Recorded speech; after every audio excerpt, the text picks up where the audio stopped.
الله الحمد لله والصلاة والسلام على رسول الله وعلى آله وصحبه ومن والاه اللهم انفعنا بما علمتنا وعلمنا ما ينفعنا وزدنا علما رب اشرح لي صدري ويسر لي أمري واحلل عقدة من لساني يفقهوا قولي سبحانك لا علم لنا إلا ما علمتنا إنك أنت العليم الحكيم رب يسر ولا تعسر وتمم بالخير أعوذ بالله من الشيطان الرجيم بسم الله الرحمن الرحيم فاستقم كما أمرت ومن تاب معك ولا تطغوا إنه بما تعملون بصير۔ آیت نمبر 112 سے سورت کا تیسرا باب شروع ہو رہا ہے، اور اس باب کا خلاصہ ہم نے پچھلی کلاس کے آخر میں بھی بیان کیا تھا، اور وہ یہ تھا کہ اس باب کے اندر یہ سورت کا آخری باب ہے جو 112 نمبر آیت سے شروع ہو کے 123 نمبر آیت یعنی کہ سورت کے اختتام پہ ختم ہوتا ہے۔ اور اس باب کے اندر اللہ کے نبی علیہ الصلوۃ والسلام کے لیے اور داعیان دین کے لیے 5 امور کا بیان ہے، جن میں سے 3 اوامر ہیں اور 2 نواہی ہیں۔ پھر جو ہے وہ عذاب کا سبب بیان ہوگا، پھر عذاب کی تاخیر کا ذکر ہوگا، اسی طرح انبیاء کے جو واقعات پیچھے گزرے ہیں ان کے فوائد ذکر ہوں گے کہ انبیاء کے واقعات ذکر کرنے کے فائدے کیا ہیں، پھر کافروں سے براءت کا اعلان ہوگا، اور پھر سورت کا خلاصہ ذکر ہوگا۔ یہ چیزیں آپ لوگ نوٹ کر چکے ہیں یا نہیں؟ جی سر، کر لی ہے نوٹ۔ تو سب سے پہلے فاستقم کما امرت، اے نبی صلی اللہ علیہ وسلم آپ استقامت اختیار کیجیے کما امرت، ویسے جیسے آپ کو حکم دیا گیا ہے، ویسے اس کا دین پر استقامت اختیار کیجیے جیسا آپ کو حکم دیا گیا ہے، آپ بھی اور ومن تاب معک، اور وہ بھی جنہوں نے رجوع کیا ہے اللہ کی طرف، معک آپ کے ساتھ، آپ بھی اور آپ کی اتباع میں آپ کے ساتھ مل کر اللہ تعالیٰ کی طرف رجوع کرنے والے، تابع جو ہے وہ رجع کے معنی میں ہوتا ہے، رجوع کے معنی میں آپ کے ساتھ مل کر جنہوں نے اللہ تعالیٰ کی طرف رجوع کیا ہے، ان کو بھی چاہیے کہ وہ بھی دین پر استقامت اختیار کریں جیسا ان کو حکم دیا گیا ہے۔ اور یہ تو پہلا حکم ہے۔ پہلا حکم کیا ہے؟ فاستقم کما امرت ومن تاب معک، آپ بھی اور آپ کی اتباع کرنے والے بھی استقامت اختیار کریں دین پر۔ کس طرح استقامت اختیار کریں؟ جیسے آپ کا دل چاہے یا جیسے میرا اور آپ کا دل چاہے؟ نہیں، بلکہ کما امرت، جس طرح آپ کو حکم دیا گیا ہے اس طرح استقامت اختیار کیجیے۔ یہ جو سورہ ہود ہے اس کے بارے میں اللہ کے نبی علیہ الصلوۃ والسلام نے فرمایا تھا نا کہ جس طرح مزی کے اندر حدیث ہے کہ شیبتنی ہود و اخواتها، شیبتنی ہود و اخواتها، کہ سورۃ الہود، سورہ ہود اور اس جیسی جو دوسری صورتیں ہیں اس کی جو اخوات ہیں انہوں نے مجھے بوڑھا کر دیا ہے، انہوں نے مجھے بوڑھا کر دیا ہے۔ تو وہ یہ بڑھاپا کیوں تھا؟ بڑھاپا اسی لیے تھا کہ اس کے اندر جو ہے وہ استقامت کا حکم ہے، اور انبیاء کے قصے سنا سنا کے تو توحید کی دعوت دینے پر جو ہے وہ تشجیع دلائی گئی ہے۔ تو یہ بہت بڑی ایک ذمہ داری جو سپرد کی گئی ہے، اس کی وجہ سے اللہ کے نبی علیہ الصلوۃ والسلام نے کہا شیبتنی ہود و اخواتها، ہود اور اس کی بہنیں یعنی کہ اس جیسی جو باقی صورتیں ہیں انہوں نے مجھے بوڑھا کر دیا۔ تو فاستقم کما امرت ومن تاب معک، آپ بھی اور آپ کی اتباع میں اللہ کی طرف رجوع کرنے والے بھی پہلا کام یہ کریں کہ دین پر استقامت اختیار کریں، اور ولا تطغوا، حد سے تجاوز نہ کریں، ولا تطغوا، حد سے تجاوز نہ کریں، کیونکہ حد سے تجاوز کرنا یہ استقامت کی ضد ہے۔ استقامت کی ضد کیا ہے؟ استقامت کا کیا مطلب ہے کہ اللہ تعالیٰ نے جن چیزوں کا حکم دیا ہے، جن چیزوں سے منع کیا ہے ان پر یعنی کہ ان پر اکتفا کرنا، جن چیزوں سے منع کیا ہے انسان ان سے رک جائے، جن باتوں کا حکم دیا ہے ان کو بجا لائے، اور اللہ تعالیٰ نے جیسے حکم دیا ان کو اسی طرح کرے، تو یہ استقامت ہے۔ اور اس طرح نہ کرنا وہ اپنی حد سے تجاوز کرنا ہے، کیونکہ جو بندہ ہے اس کی حد یہ ہے کہ وہ اپنے مالک کی بات مانے، اگر وہ بات نہیں مانتا تو یہ حد سے تجاوز ہے۔ تو ولا تطغوا، حد سے تجاوز مت کریں، انہ بما تعملون بصیر، بے شک اللہ تعالی خوب دیکھنے والا ہے تمہارے اعمال کو، انہ بصیر بما تعملون، یعنی کہ اللہ تعالی تمہارے عملوں کو خوب دیکھنے والا ہے، اور اس سے تمہارے اعمال جو ہیں وہ مخفی اور پوشیدہ نہیں ہیں۔ تو اس آیت کے اندر پھر کتنے حکم ہو گئے جی؟ کتنے حکم ہو گئے اس آیت کے اندر؟ 2. جی 2، ایک امر اور ایک نہیں، ایک امر اور ایک نہیں۔ فاستقم کما امرت اس کے اوپر ایک لکھ لیں، اور ولا تغوا اس کے اوپر 2 لکھ لیں، ٹھیک ہے۔ ولا ترکنوا الی الذین ظلموا، اگلی آیت، ولا ترکنوا الی الذین ظلموا، اور آپ مت مائل ہوں، آپ مت مائل ہوں الی الذین ظلموا ان لوگوں کی طرف جنہوں نے ظلم کیا ہے، فتمسکم النار بس آپ کو چھو لے گی آگ، یعنی کہ اگر آپ ایسا کریں گے، اگر آپ ظالم لوگوں کی طرف مائل ہوں گے تو آپ کو بھی آگ چھو لے گی۔ وما لکم من دون اللہ من اولیاء، اور اللہ تعالیٰ سے چھڑانے کے لیے اللہ تعالیٰ کے مقابلے میں کوئی آپ کے اولیاء نہیں ہوں گے، یعنی کہ کوئی آپ کے مددگار نہیں ہوں گے، اللہ تعالیٰ کے مقابلے میں کوئی آپ کے مددگار نہیں ہوں گے۔ ثم لا تنصرون، اور پھر آپ مدد نہیں کیے جائیں گے، تم مدد نہیں کیے جاؤ گے۔ تو ولا ترکنوا الی الذین ظلموا، آپ مائل مت ہوں، مائل مت ہوں ان لوگوں کی طرف جنہوں نے ظلم کیا ہے، کیونکہ اگر آپ ایسا کریں گے تو فتمسکم النار، آپ آگ جو ہے وہ چھو لے گی۔ تو استقامت جو ہے، استقامت پر دوام اسی صورت میں ممکن ہے جب انسان جو ہے وہ دوسرے راستے والے جو لوگ ہیں، جو استقامت کے الٹ جو راستہ ہے، ان لوگوں سے دوری اختیار کرے، ان کے قریب نہ ہو، ان کی طرف مائل نہ ہو۔ اگر انسان ان کی طرف مائل ہوگا تو ممکن ہے کہ وہ استقامت پر قائم نہ رہ سکے، استقامت اس کی برقرار نہ رہ سکے، اور جب استقامت پر برقرار نہیں رہے گا تو وہ ایسے کاموں کا مرتکب ہو جائے گا کہ آگ اس کو چھو لے گی۔ تو اس آیت کے اندر تیسرا حکم ہے، اور یہ امر ہے یا نہیں ہے، اوامر میں سے ہے یا نواہی میں سے ہے؟ نہیں. نہیں ہے۔ نہیں، ولا ترکنوا الی الذین ظلموا، یعنی کہ منع کیا جا رہا ہے۔ تو یہ تیسرا حکم ہے اور دوسری نہیں ہے۔ پہلا حکم فاستقم کما امرت، دوسرا حکم ولا تطغوا، تیسرا حکم ولا ترکنوا الی الذین ظلموا، ٹھیک ہے، فتمسکم النار۔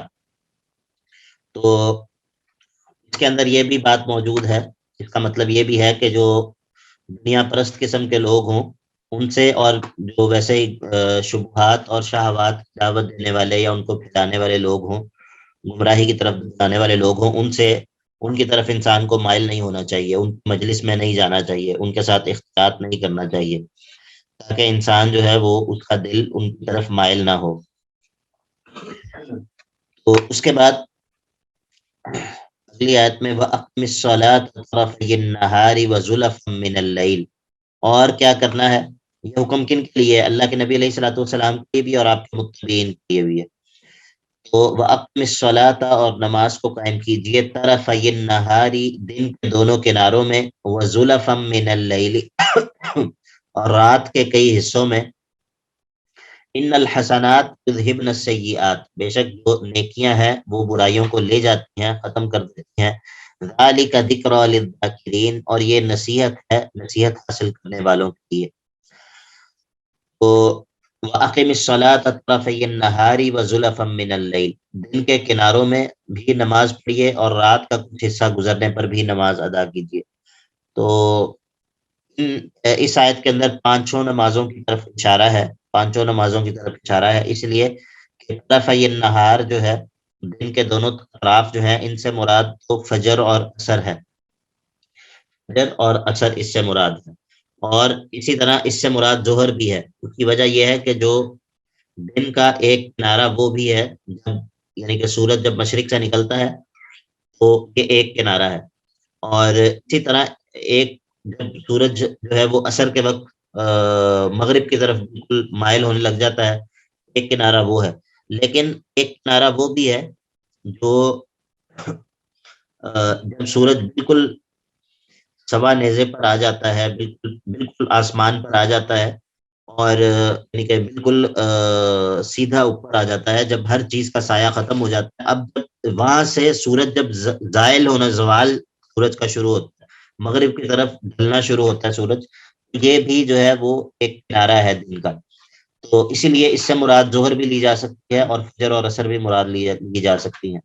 اور زلفم من اللیل، یہ جب سورج غروب ہوتا ہے، غروب ہوتے ہی مغرب کی نماز ہوتی ہے، اور پھر جب دوسری سرخی جو ہوتی ہے شفق آسمان کی، جب وہ چھپ جاتی ہے تو عشاء جو ہے وہ قائم کی جاتی ہے، عشاء کا وقت شروع ہو جاتا ہے. تو اس آیت میں جو ہے وہ 5 نمازوں کی طرف اشارہ ہے، اشارہ. وَأَقِمِ الصَّلَاةَ طَرَفَيِ النَّهَارِ وَزُلَفًا مِّنَ اللَّيْلِ اور إِنَّ الْحَسَنَاتِ يُذْهِبْنَ السَّيِّئَاتِ ذَلِكَ ذِكْرَىٰ لِلذَّاكِرِينَ. تو یہ چوتھا حکم ہے اللہ کے نبی علیہ الصلوۃ والسلام کے لیے بھی اور آپ کی اتباع کرنے والوں کے لیے بھی، نماز کو قائم کریں. اور ان الحسنات یذھبن السیئات، نیکیاں جو ہوتی ہیں وہ برائیوں کو ختم کر دیتی ہیں، برائیوں کو لے جاتی ہیں. ذالک ذکریٰ للذاکرین، اور یہ بات جو ہے کیا ہے، یہ نصیحت طلب کرنے والوں کے لیے، نصیحت مانگنے والوں کے لیے جو ہے وہ اس میں نصیحت ہے. ذالک ذکریٰ للذاکرین، یہ ہے چوتھا حکم. اور اس کے بعد 5واں حکم کیا ہے، وصبر. وصبر یہ 5واں حکم ہے، اور صبر کیجئے. اور فإن اللہ لا یضیع اجر المحسنین، بے شک اللہ تعالی محسنین کے اجر کو ضائع نہیں کرتا، بے شک اللہ تعالی محسنین کے اجر کو ضائع نہیں کرتا. یہاں پر محسنین سے مراد کون ہے، وہ جن کے اندر یہ 5 صفات پائی جا رہی ہوں. کوئی بتا سکتا ہے وہ 5 صفات کون سی ہیں؟ ہاتھ کھڑا کریں. جی بتائیے. فاستقیم کما امرت، جی پہلی صفت. ولا تطغوا، جی دوسری صفت. دوسری صفت. ہوں ولا ترکنوا الی الذین ظلموا، تیسری. تیسری. جی واقم الصلاۃ طرفی النہار وزلفا من اللیل، چوتھی. چوتھی. جی اور وصبر، 5ویں. پانچویں. یعنی کہ یہ 5 صفات اپنے اندر جو بندہ پیدا کرے گا. پہلی صفت کیا ہے، استقامت علی الدین، دین پر استقامت. دوسری صفت حد سے تجاوز نہ کرنا، طغیان نہ کرنا، عدم طغیان. تیسری صفت کیا ہے، عدم رکون الی الظالمین، ظالموں کی طرف مائل نہ ہونا، گمراہ لوگوں کی طرف یا ظلم کرنے والے جو لوگ ہیں ان کی طرف مائل نہ ہونا. تیسری صفت ہو گئی. چوتھی صفت نماز کو قائم کرنا، اور 5ویں صفت صبر کو اپنانا، صبر اپنے اندر پیدا کرنا. تو یہ 5 صفات جو بندہ پیدا کرے گا وہ کون ہے، وہ محسنین میں شامل ہو جائے گا. ٹھیک ہے، وہ محسنین میں شامل ہو جائے گا. آپ کو بات سمجھ آ گئی ہے سب کو؟ سب لوگ سن رہے ہیں، جاگ رہے ہیں سب لوگ؟ جی سر. جی سر. جی ٹھیک ہے. اچھا جی. ان اللہ لا یضیع اجر المحسنین. فلولا، اب یہ جب داعی کے لیے، داعی کی ذمہ داریاں بیان ہو گئی ہیں، داعی کے لیے 5 احکام جب بیان ہو گئے ہیں، اب اس کے بعد کیا بیان ہوگا، اب اس کے بعد دعوت چھوڑنے کے نقصانات بیان ہوں گے.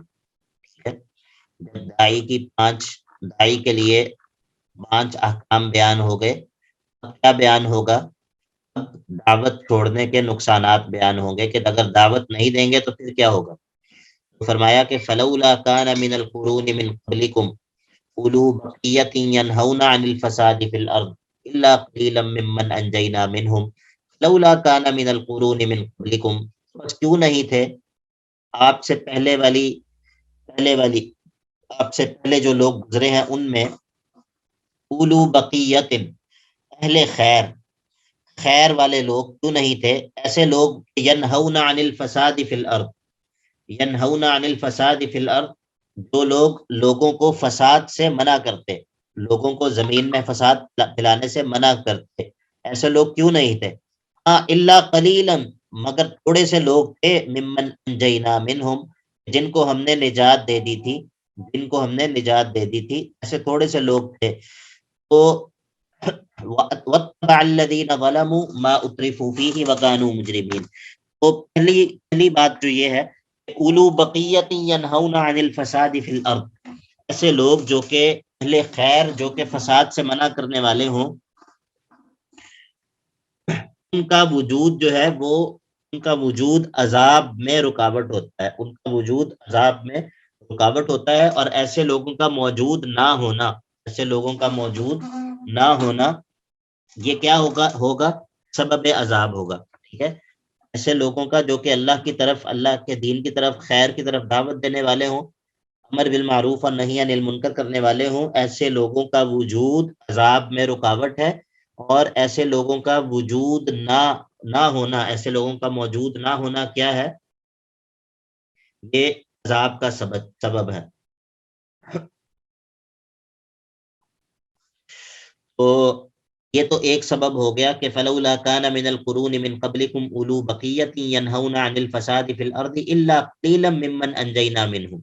اگر جو تھوڑے سے لوگ تھے پہلی قوموں میں جو کہ ایسا کام کرتے تھے، کیا کام کرتے تھے؟ ینہون عن الفساد فی الارض، فساد فی الارض سے لوگوں کو منع کرتے تھے. الا قلیلا، یہ جو تھوڑے سے لوگ تھے، ممن انجینا منہم، یہ وہ لوگ تھے جن کو ہم نے نجات دے دی تھی، جن کو ہم نے نجات دے دی تھی ان پہلے والے لوگوں میں سے. یعنی کہ جو پہلے لوگوں میں سے اللہ تعالیٰ نے کن لوگوں کو نجات دی تھی؟ جی، کن لوگوں کو نجات دی تھی اللہ تعالیٰ نے؟ سر جو نبیوں کا ساتھ دیتے تھے. اس آیت میں جو بیان ہوا ہے، اس آیت میں کیا بیان اچھا، ہوا؟ جی اس سائڈ میں سر جو فساد سے روکتے تھے، یعنی جی کہ جو جی سر دعوت بالکل، کا کام کرتے تھے. جی بالکل، یہ ہے جو بات اس آیت کے اندر ہو رہی ہے. تو وَاتَّبَعَ الَّذِينَ ظَلَمُوا مَا أُتْرِفُوا فِيهِ وَكَانُوا مُجْرِمِينَ.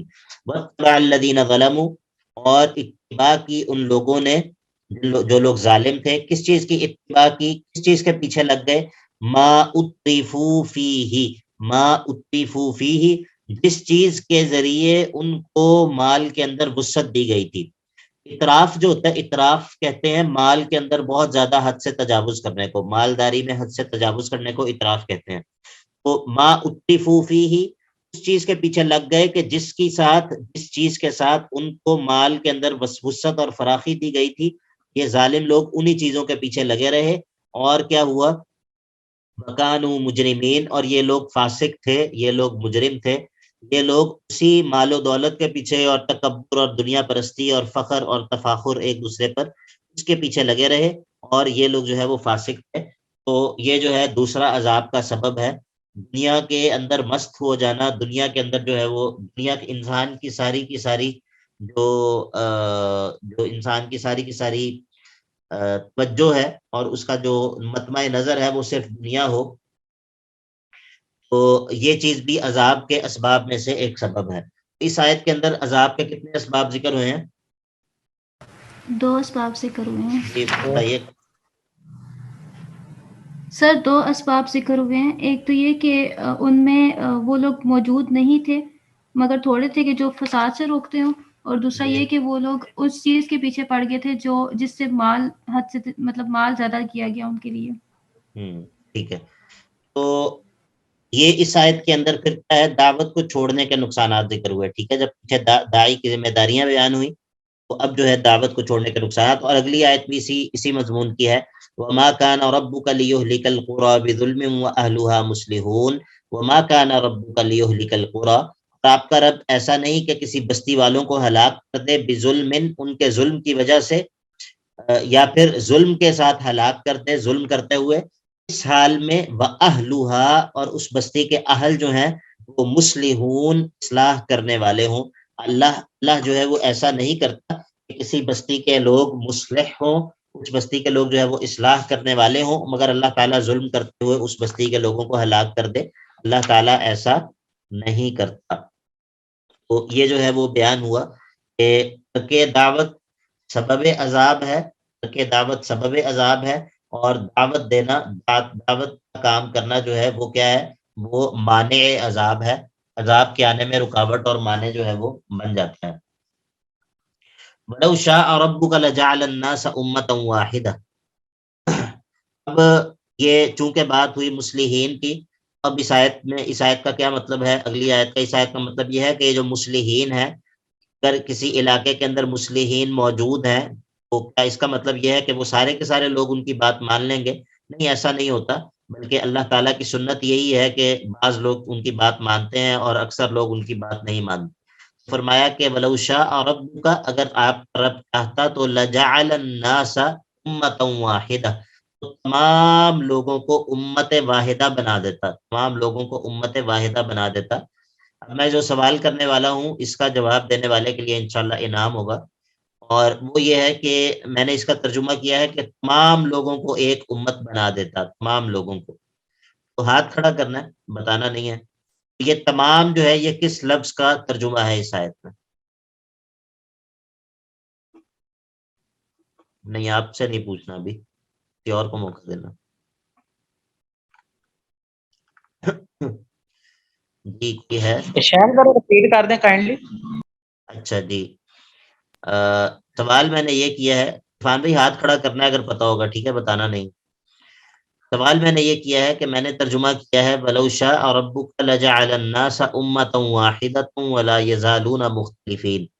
اگر آپ کا رب چاہتا تو تمام لوگوں کو ایک ہی امت بنا دیتا. میں یہ کہہ رہا ہوں کہ اس آیت میں تمام جو ہے وہ کون سے لفظ کا ترجمہ ہے؟ جی حفصہ آپ بتائیے. شیخ الناس کا. جزاک اللہ خیر، بارک اللہ فیکم، لیکن جواب آپ کا غلط ہے. جی عرفان بھائی بتائیے. شیخ میں بھی یہ الناس جون سا وہ میرے خیال سے تمام پر ہی دلالت کر. بس ٹھیک ہے، جزاک اللہ خیر، آپ کا جواب بھی غلط. جی نور ہیرا آپ بتائیے. سر الناس میں جو الف لام ہے، لام ہاں ان. یہ جواب. بارک اللہ فیکم، حیاکم اللہ. شیخ یہی جزاکم تھا اللہ خیر. میرا بھی، لیکن میں بتا نہیں سکی. چلیں ٹھیک ہے، میرے ذہن میں. ٹھیک ہے، لیکن بات یہ ہے کہ جس نے بتایا اصل تو پھر اسی کا ہے نا، کریڈٹ تو نہیں کو جاتا. ٹھیک ہے، بارک اللہ ٹھیک فیکم. ہے. تو وما كان ربك ليهلك القرى ولو شاء ربك لجعل الناس امه واحده. اللہ تعالیٰ تمام کے تمام لوگوں کو ایک ہی امت بنا دیتا. ولا يزالون مختلفین، لیکن اللہ تعالیٰ نے ایسا نہیں کیا. اللہ تعالیٰ نے ایسا نہیں کیا کہ تمام لوگوں کو ایک ہی امت بنا دیتا.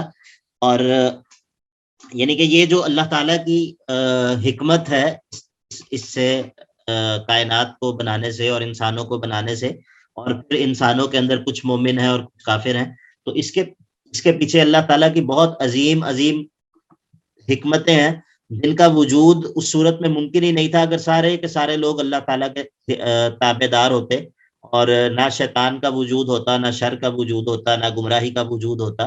تو یہ جو پوری کائنات کو بنانے اور انسانوں کو بنانے اور پھر جنت اور دوزخ کا معاملہ اور یہ جو سارا معاملہ ہے، اس کے اندر جو بڑی بڑی حکمتیں ہیں وہ پوری ہو ہی نہیں سکتی تھیں جب تک لوگوں کے اندر اختلاف نہ ہوتا اور ایمان اور کفر دونوں کا وجود نہ ہوتا، خیر اور شر دونوں کا وجود نہ ہوتا. فرمایا کہ وَلَوْ شَاءَ رَبُّكَ لَجَعَلَ النَّاسَ أُمَّةً وَاحِدَةً، لیکن اللہ تعالیٰ نے ایسا نہیں کیا کہ سب لوگوں کو ایک جیسا ہی بنا دے. وَلَا يَزَالُونَ مُخْتَلِفِينَ، ان لوگوں میں ہمیشہ اختلاف رہے گا، یہ لوگ ہمیشہ آپس میں مختلف رہیں گے. إِلَّا مَن رَحِمَ رَبُّكَ، مگر وہ لوگ نہیں کہ جن پر آپ کا رب رحم کرے گا، مگر وہ لوگ نہیں جن پر آپ کا رب رحم کرے گا، یعنی کہ جو ایمان والے ہیں، جن کا اصول کے اندر جو ہے وہ آپس میں کوئی اختلاف نہیں ہوتا، عقیدے کے اندر اور اصول کے اندر آپس میں ایک متفق ہوتے ہیں، تو وہ جو ہے وہ اختلاف سے بچ جاتے ہیں. وَلَوْ شَاءَ رَبُّكَ لَجَعَلَ النَّاسَ أُمَّةً وَاحِدَةً وَلَا يَزَالُونَ مُخْتَلِفِينَ إِلَّا مَن رَحِمَ رَبُّكَ، مگر وہ لوگ نہیں جو جن پر آپ کا رب رحم کرے گا. وَلِذَلِكَ خَلَقَهُمْ، یعنی کہ وَلِذَلِكَ الْإِخْتِلَافِ خَلَقَهُمْ، اسی اختلاف کے لیے ان کو پیدا کیا گیا ہے. وَتَمَّتْ كَلِمَةُ رَبِّكَ، وَتَمَّتْ كَلِمَةُ رَبِّكَ، یہ ایک سوال کا جواب ہے. سوال کیا ہے؟ سوال یہ ہے کہ جب یہ لوگ ایسا کرتے ہیں، جب یہ لوگ اختلاف میں پڑے ہوئے ہیں، یعنی کہ بعض مومن ہیں اور بعض کافر ہیں، تو ان کافروں کے اوپر عذاب کیوں نہیں آ جاتا؟ ان کافروں کے اوپر عذاب کیوں نہیں آ جاتا کہ دنیا کے اندر اللہ تعالیٰ ان کو فوراً تباہ و برباد کر دے؟ تو اس کا جواب یہ ہے کہ نہیں، ایسا نہیں ہے. اللہ تعالیٰ نے فیصلہ کر رکھا ہے اور آخری فیصلہ جو ہے اس کی جگہ جہنم ہے. اللہ تعالیٰ جو ہے وہ ان لوگوں کو جہنم میں ڈالے گا، دنیا کے اندر جلدی کرنے کی ضرورت نہیں ہے. وَتَمَّتْ كَلِمَةُ رَبِّكَ، اور آپ کے رب کا فیصلہ ہو چکا ہے، اٹل فیصلہ ہے کہ لَأَمْلَأَنَّ جَهَنَّمَ، ضرور بضرور میں بھروں گا لَأَمْلَأَنَّ میں بھروں گا جہنم، جہنم کو، من الجنتی والناس اجمعین، جنوں سے بھی اور انسانوں سے بھی، دونوں سے میں اس جہنم کو ضرور بھروں گا. اس سے مراد جو ہے وہ کفار ہیں اور اللہ تعالیٰ کے دشمن مراد ہیں. تو اس آیت کے اندر جو ہے وہ اختلاف کا ذکر ہوا اور وعید کا ذکر ہوا کہ جو لوگ اللہ تعالیٰ کے دشمن ہیں ان کے لیے کیا وعید ہے. اب کیونکہ اس صورت کے اندر 7 واقعات بیان ہوئے تھے پیچھے، اب اس آیت کے اندر جو اگلی آیت ہے اس میں اس کے فوائد ذکر ہوں گے. انبیاء کے واقعات ذکر کرنے کے فائدے کیا ہیں، انبیاء کے واقعات ذکر کرنے کے فوائد کیا ہیں، اور 4 فوائد ذکر ہوں گے اس آیت کے اندر، آیت نمبر 120 کے اندر. وَكُلًّا نَقُصُّ عَلَيْكَ مِنْ أَنْبَاءِ الرُّسُلِ مَا نُثَبِّتُ بِهِ فُؤَادَكَ وَجَاءَكَ فِي هَذِهِ الْحَقُّ مَوْعِظَةٌ وَذِكْرَى لِلْمُؤْمِنِينَ.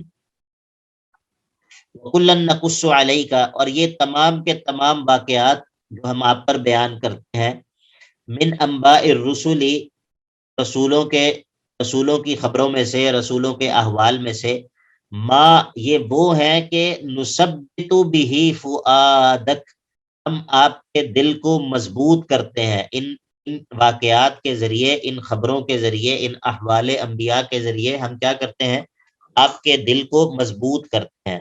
ٹھیک ہے، تو یہ نثبت بہ فؤادک کے اوپر 1 لکھ لیں. یہ پہلا مقصد ہے. پہلا مقصد کیا ہے کہ آپ کے دل کو مضبوط کرنا مقصد ہے. یہ انبیاء کے قصے جو ہم نے آپ کو سنائے ہیں ادھر سورہ ہود میں، اس کا مقصد آپ کے دل کو مضبوط کرنا ہے.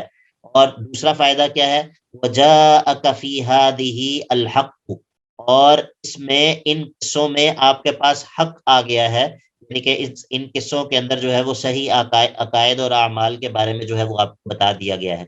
یہ دوسرا فائدہ ہے کہ ان قصوں کے ذریعے اللہ تعالیٰ نے آپ کو حق جو ہے وہ عطا کیا ہے. تیسرا فائدہ کیا ہے، وَمَوْعِظَةٌ، اور ان میں آپ کے لیے واعظ ہے، موعظہ ہے، یعنی کہ تخویفات ہیں اور منہیات سے وعید ہے کہ اگر آپ اللہ تعالیٰ کی نواہی کا ارتکاب کریں تو کیا اس کے اوپر وعیدیں وغیرہ ہیں. تو ان قصوں کے اندر کیا ہے، پہلی چیز ما نثبت بہ فؤادک، دوسری چیز وجاءک فی ہذہ الحق، تیسری چیز وموعظۃ، اور چوتھی چیز وذکریٰ للمؤمنین، اور ایمان والوں کے لیے، مومنین کے لیے ان میں نصیحتیں ہیں، ان میں ایمان والوں کے لیے نصیحت ہے. یہ 4 فوائد جو ہیں وہ ذکر ہوئے ہیں انبیاء کے واقعات کے. ٹھیک ہے، ما نثبت بہ فؤادک پہلا فائدہ، وجاءک فی ہذہ الحق دوسرا فائدہ، وموعظۃ تیسرا فائدہ، وذکریٰ للمؤمنین چوتھا فائدہ. اگلی آیت کے اندر کیا ہے، براءت ہے. اگلی دونوں آیتوں کے اندر براءت ہے. وَقُلْ لِلَّذِينَ لَا يُؤْمِنُونَ، اور آپ کہہ دیجئے ان لوگوں کو جو ایمان نہیں لاتے، کیا کہہ دیجئے، اعملوا علی مکانتکم، اعملوا علی مکانتکم، تم اپنا کام کرتے جاؤ، اپنی جگہ پر اپنا عمل جو تم کر رہے ہو وہ کرتے جاؤ، انا عاملون، ہم اپنا کام کر رہے ہیں، تم اپنا کام کرو، اپنے طریقے پر تم عمل کرو، ہم اپنا عمل کر رہے ہیں. وانتظروا، اور تم بھی انتظار کرو، انا منتظرون، ہم بھی انتظار کر رہے ہیں. تو یہ کیا ہے، یہ وہی بات ہے جو پیچھے انبیاء کے قصوں میں بھی گزری ہے. یعنی کہ پیچھے گزری ہے کہ انبیاء نے یہ اپنی قوموں کو کہا. پیچھے جو بات گزری تھی وہ یہ تھی کہ فلانے نبی نے انبیاء نے اپنی قوموں کو یہ بات کہی. لیکن یہاں پر کیا بات کہی جا رہی ہے، یہاں پر اللہ کے نبی علیہ الصلوۃ والسلام کو یہ کہا جا رہا ہے کہ آپ اپنی قوم کو یہ کہہ دیں.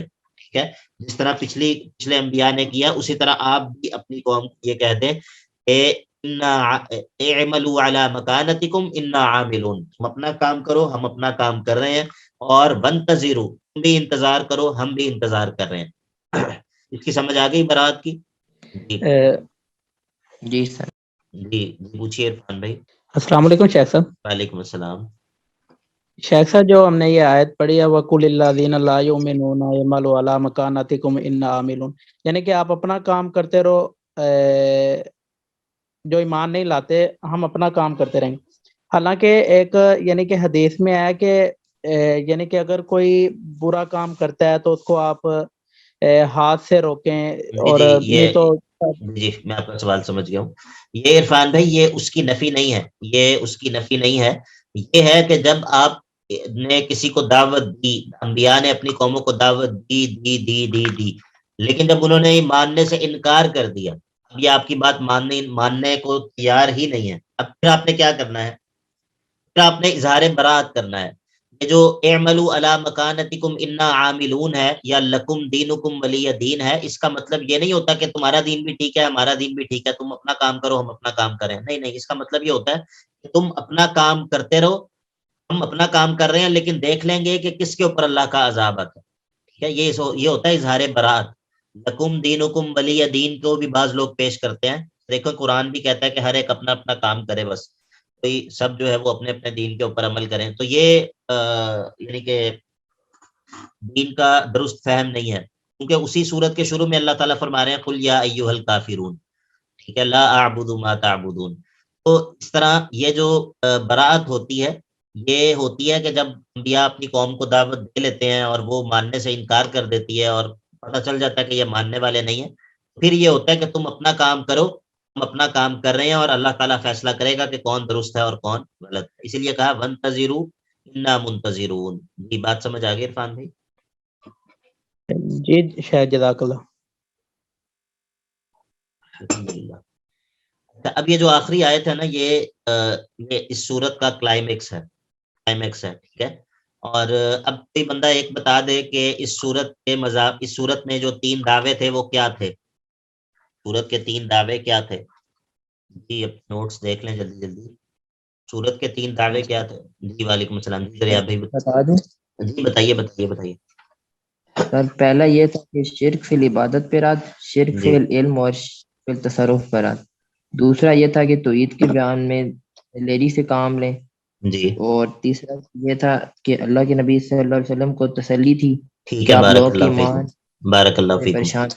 اب سب لوگوں نے سن لیے ہیں تینوں دعوے؟ جی سب لوگوں نے سن لیے ہیں؟ جی سر۔ اب یہ جو آخری آیت ہے نا، اس آیت کے اندر آپ نے یہ دیکھنا ہے کہ اللہ تعالیٰ ان تینوں دعووں کو اس آیت کے اندر بیان کریں گے، یعنی کہ پوری صورت جو ہے اس کا خلاصہ اس آخری آیت کے اندر بیان ہوگا۔ ذرا توجہ کر لیں سارے۔ وَلِلَّهِ غَيْبُ السَّمَاوَاتِ وَالْأَرْضِ، وَلِلَّهِ غَيْبُ السَّمَاوَاتِ وَالْأَرْضِ۔ اس حصے میں صورت کے کون سے دعوے کی طرف اشارہ ہو رہا ہے؟ آسمانوں اور زمین کا غیب اللہ ہی کے پاس ہے، اللہ ہی کے لیے خاص ہے۔ سر یہ پہلے شرک فی والے العلم، جی پہ رات۔ یہ شرک فی العلم کی طرف اشارہ ہو گیا، اس کے اوپر لکھ لیں شرک فی العلم، رد شرک فی العلم۔ وَإِلَيْهِ يُرْجَعُ الْأَمْرُ كُلُّهُ، وَإِلَيْهِ يُرْجَعُ الْأَمْرُ كُلُّهُ، سارے کے سارے معاملات کا رجوع اسی کی جانب ہے۔ اس میں کون سے حصے کی طرف اشارہ ہو گیا؟ سر شرک فی التصرف، شرک فی التصرف کی طرف، رد شرک فی التصرف کا رد ہو گیا۔ وَإِلَيْهِ يُرْجَعُ الْأَمْرُ كُلُّهُ، سارے کے سارے معاملات کا رجوع اسی اللہ کی طرف ہے۔ فَاعْبُدْهُ، اس میں کون سے حصے کی طرف اشارہ ہو گیا؟ تھرڈ والے تسلی۔ رد شرک فی العبادات، ٹھیک ہے۔ وَتَوَکَّلْ عَلَيْهِ، اس میں کیا ہو گیا؟ سر تسلی نہیں، اس میں تسلی نہیں ہے، اس میں تشجیع، توحید کے بیان میں بہادری سے کام لیں اللہ پر توکل کرتے ہوئے۔ وَمَا رَبُّكَ بِغَافِلٍ عَمَّا تَعْمَلُونَ، اور آپ کا رب ان کاموں سے غافل نہیں ہے جو یہ لوگ کر رہے ہیں۔ اس میں کس کی طرف اشارہ ہو گیا؟ سر تسلی کی طرف اشارہ ہو گیا۔ تو اس طرح اس آخری آیت کے اندر جو ہے وہ سورت کے تینوں دعوے جو تھے، تینوں دعووں کی طرف اشارہ ہو گیا۔ وَلِلَّهِ غَيْبُ السَّمَاوَاتِ وَالْأَرْضِ، رد شرک فی العلم، غیب آسمانوں اور زمینوں کا اللہ ہی کے لیے خاص ہے۔ وَإِلَيْهِ يُرْجَعُ الْأَمْرُ كُلُّهُ، تمام کے تمام معاملات کا رجوع اللہ ہی کی طرف ہے، وہی تصرف کر سکتا ہے۔ شرک دوسرے رد شرک فی التصرف۔ فَاعْبُدْهُ، رد شرک فی العبادات، اسی کی عبادت کرو۔ وَتَوَکَّلْ عَلَيْهِ، اللہ پر توکل کرتے ہوئے بہادری کے ساتھ جو ہے وہ توحید کے مسئلے کو بیان کرو، اور باقی گھبرانا نہیں ہے کہ وَمَا رَبُّكَ بِغَافِلٍ عَمَّا تَعْمَلُونَ، یہ لوگ جو کچھ بھی کر رہے ہیں آپ کا رب ان سے غافل نہیں ہے، اس میں تسلی ہے۔ تو اس طرح الحمدللہ سورت کی آخری آیت جو ہے وہ اس میں سورت کے تمام مضامین کی طرف اشارہ بھی ہو گیا، اور اسی طرح ہماری جو سورت ہے وہ ختم بھی ہو گئی۔ میں انشاءاللہ دوبارہ سے لنک بھیجتا ہوں، بلکہ اب جو ہے وہ ہم اگلی کلاس میں ہی شروع کریں گے۔ سورت کی خصوصیات یہ ہیں کہ اس میں انبیاء کے واقعات ذکر ہوئے ہیں، اور نوح علیہ السلام کی قوم کی ہلاکت کا ذکر ہوا ہے، ابراہیم علیہ السلام کے مہمانوں کا تذکرہ ہوا ہے، اور اسی طرح لوط علیہ السلام کا، ہود علیہ السلام کا ذکر ہے۔ انبیاء کے واقعات کے فوائد ایک ہی آیت میں بیان ہو گئے ہیں، لوگوں کی 2 قسمیں بیان ہو گئی ہیں، وَأَمَّا الَّذِينَ سُعِدُوا وَأَمَّا الَّذِينَ شُقُوا، اور اسی طرح جو ہے وہ اللہ کے نبی علیہ السلام کو استقامت اختیار کرنے کا حکم ہے۔ اس طرح جو ہے وہ سورہ ہود ہماری الحمدللہ ختم ہوئی ہے۔ ہم اگلی کلاس میں انشاءاللہ سورہ یوسف کا آغاز کریں گے۔